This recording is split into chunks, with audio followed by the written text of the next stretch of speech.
Welcome to The Hypnotist, the show that gives you inside access to cutting-edge hypnosis with real clients facing genuine issues.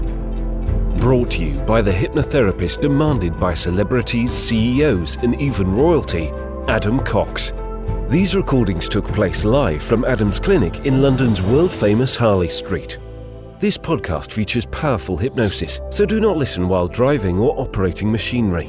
This recording is not suitable for those with epilepsy or severe mental health issues.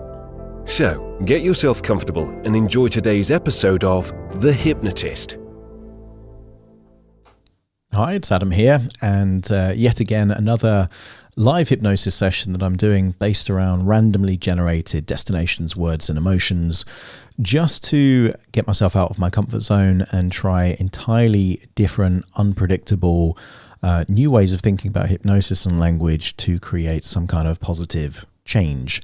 You know the drill by now. It's randomly generated words that I'm going to utilize into a brand new hypnosis session. I also have my hourglass, which is actually 15 minutes here in front of me. So this is going to be a relatively short hypnosis session, but hopefully what it lacks in time, it should make up for in impact. So I'm going to share my screen for the people watching on YouTube. And the destination that it has generated is called Townsville in Australia. Now, Townsville is, here we go, is a laid-back coastal city of around 200,000 people in North Queensland, Australia. And I'm going to look at some pictures here. So yeah, it's a town, it's by the coast, and it looks like there is lots of kind of scuba kind of stuff nearby. I can see a reef, water playgrounds, a river. So lots of water in this place. There's a swimming lagoon I can see here. So yeah, very warm, very coastal, very laid back, it sounds like. So that is the location. There is two emotions I've generated today, just to add a bit of variety. One is lust and the other is hatred. So lust, for most people, that is a sexual attraction or a deep desire. You could think of it in that way. And hatred, again, an amplified version of hate. So hatred is normally hate for something specific. So I'm going to utilize these emotions into the hypnosis session. And then the three randomly generated nouns, if I click the random generate button, is urge, wrong, and stubborn. Urge, wrong, and stubborn. Now, I have absolutely no idea where this hypnosis session is going to go, but keep an eye out or an ear out for those words being utilized in this hypnosis session. I'm as curious as you are as to how this is going to be. So let's figure it out. If you're listening on the podcast, there should be a link nearby to check this out on YouTube, so you can actually see me doing this live. And if you're watching on YouTube, then there should be a link to listen to the podcast. So it's worth experimenting with different kind of ways of experiencing the same content. So check that out. I'm going to turn my sound timer over, and then we're going to start the hypnosis.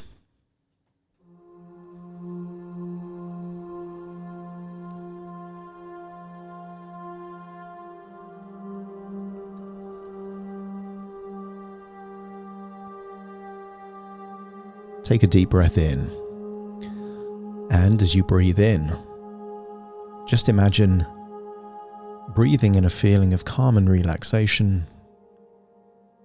And as you exhale, just allow tension, stress, or anxiety to leave your body in the outward breath.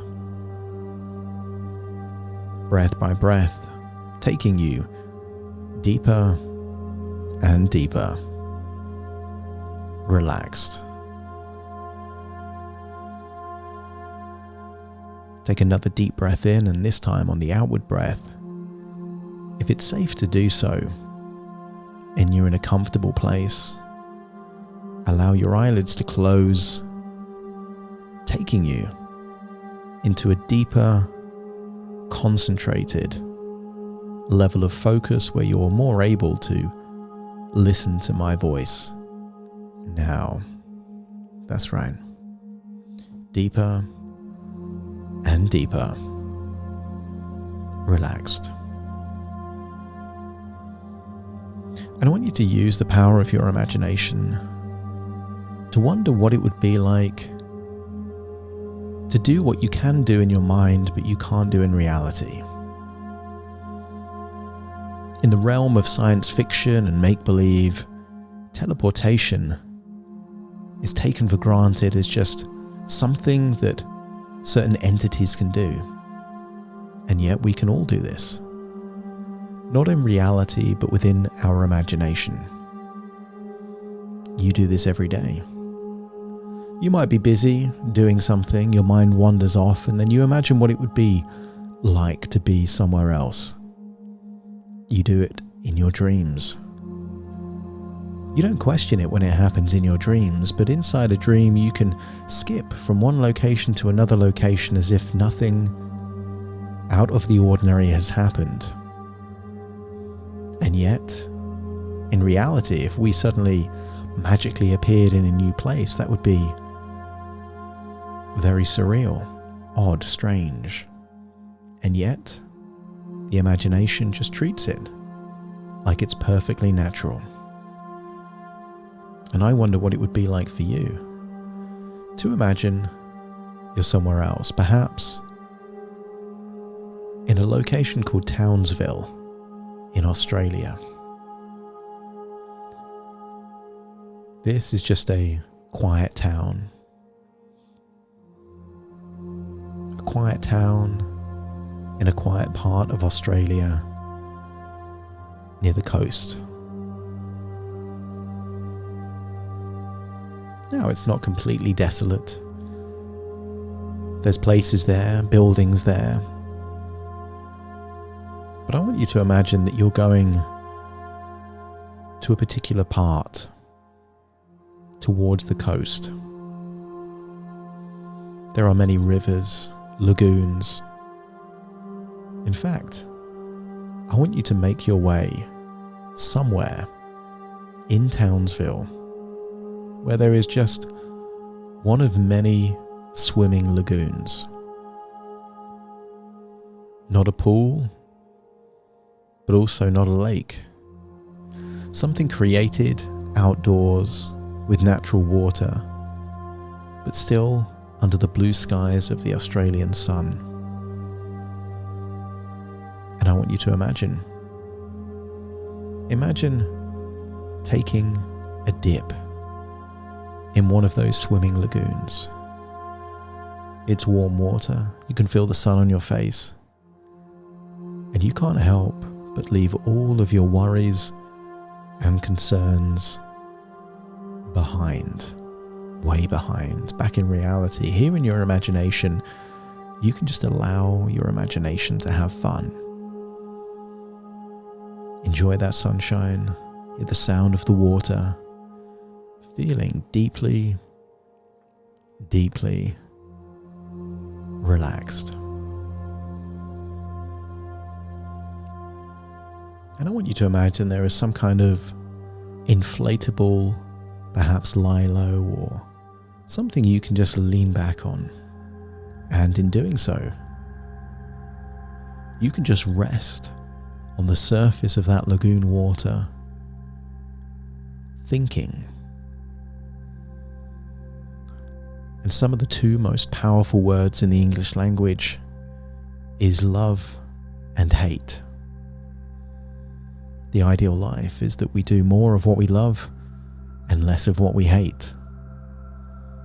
And isn't that what motivation is? Moving away from those things that we have a dislike for and purposely pursuing those things we have a love for. But imagine amplifying, not just dislike, but evolving that into hate, and then thinking of a hate for a specific thing and calling it hatred. Isn't hatred one of the most powerful motivators there is? And normally it's not useful to use hate as a toward motivation. You can think of revenge. You can think of violence as people motivated to do harm towards something they hate. But hatred could also be used to motivate you away from all those things that would represent a wasted life. As you lie there on the surface of that inflatable, there on the lagoon, looking upwards in the Australian sky, I want you to get a sense of your own past. Things that you don't want to experience ever again. And maybe that's certain situations where maybe you were taken advantage of, exploited in some way, and allow yourself to feel that hate. To remind yourself of where you don't want to return to again.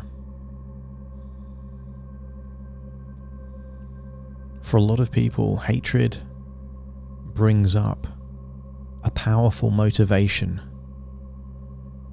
and in and of itself is not helpful. Hatred simply steers you away from an area of your life that you don't want.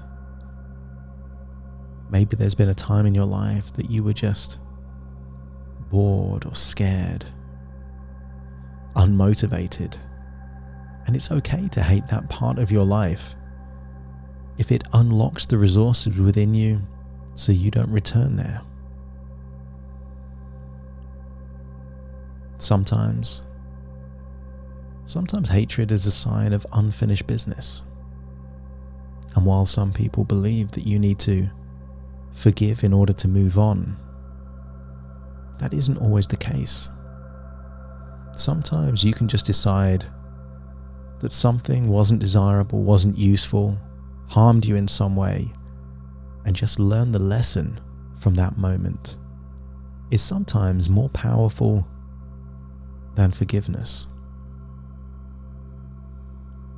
And as you lie there on that inflatable, on top of that lagoon, I want you to get a sense that you can hear the waves. Waves of perhaps the lagoon naturally breaking on the surface, maybe of a sandbank nearby. And I want you to get a sense that life is about balance, the yin and the yang. And while there's things that you have a dislike or a hatred for that you want to move away from, there's probably certain things in your life that you have a love for. Things that you have an urge to experience more of. There is no right or wrong. Whatever you have a love for, perhaps is right for you. And what might be right for you might be wrong for someone else. But I want you to get a sense that when you have a love for something and an urge to experience or do that thing or spend time with that person, doesn't it evolve to something stronger than love? Perhaps even lust. Such a strong desire. And I want you to imagine looking up there in the sun, the blue skies, the fluffy white clouds. Imagine a future where you get to pursue what you desire and lust for. If it's a person, make a picture of that person. If it's you achieving a goal, imagine seeing yourself having achieved that goal. And notice that as you see yourself like you're someone else, experiencing that thing you have an urge for, a lust for, doesn't it increase the intensity of desire? You simply want it more. And I want you to try and locate where in your body you feel that lust, you feel that urge, you feel that desire, and then amplify it. Keep making images there in the sky of what life would be like where you get to live what you lust for. Imagine having a lust for life, an urge to do what you've always wanted to do. Whatever represents freedom. A desirable, compelling future for you is exactly what you could be imagining right now. There is no right, there is no wrong, just what your unconscious mind is telling you that you have a lust for, a desire for, an urge for. Amplify it, make it bigger, brighter, more intense. It feels that your future is activating all that you want more of. And some people believe that there is certain things that you can't have too much of. Good friendships, quality relationships, fun, sex, money, whatever it is for you, allow your unconscious mind to paint pictures there in the sky of you experiencing that desirable future, a future that you have a lust for. But wanting something isn't enough. You will know many people that know what their dreams are, and yet they are not making any efforts to pursue them. There is another quality that we need. Some people call it determination, tenacity. But I want you to think that there is a stubborn part of you that refuses to compromise, refuses to give in, refuses to give up. That now that you know this is a future that you lust for, have an urge for, that you want, have a desire for, I want you to imagine that you are now going to be incredibly stubborn. Even if it seems elusive, you will maintain a desire to achieve it. Unlock that stubbornness. Any emotion could be useful in the right context, and now you are becoming stubborn in your determination. Dogged determination, a relentless desire to do that which you have a lust for.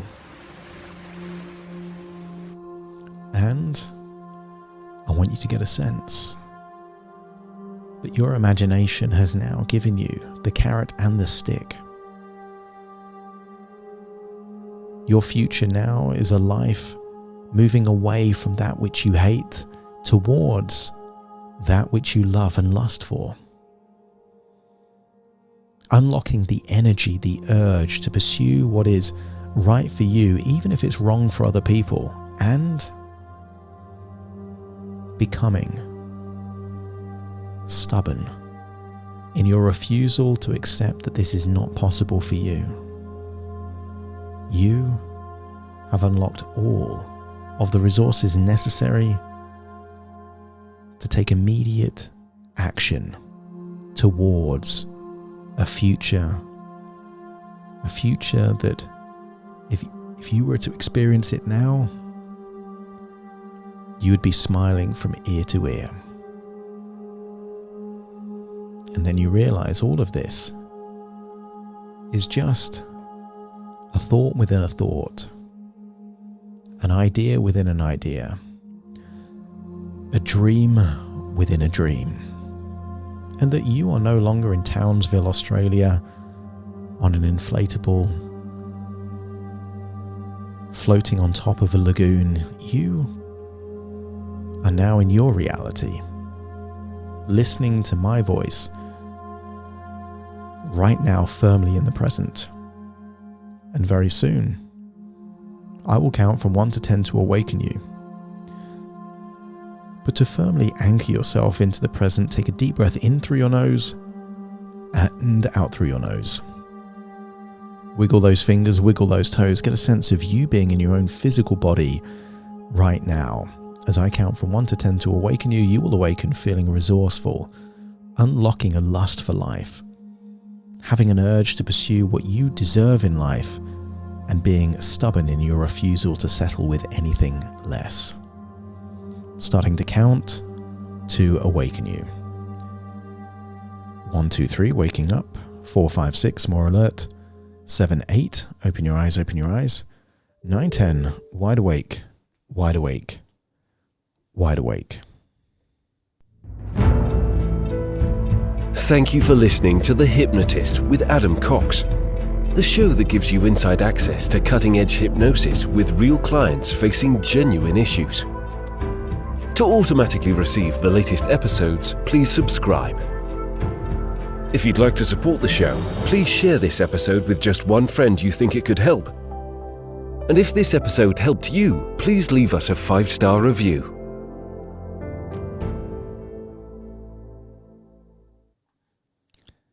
Hi guys, thanks for watching that. That was a very short hypnosis session created entirely from random words, emotions, and the destination of Townsville in Australia. I hope you found that useful, perhaps interesting in some way. I certainly did. I thought it was quite helpful to think about the dynamic of hatred and lust and those kind of nouns alluded to. How do we unlock positive resources to give us a future that is desirable, which is clearly what everyone, I think, wants.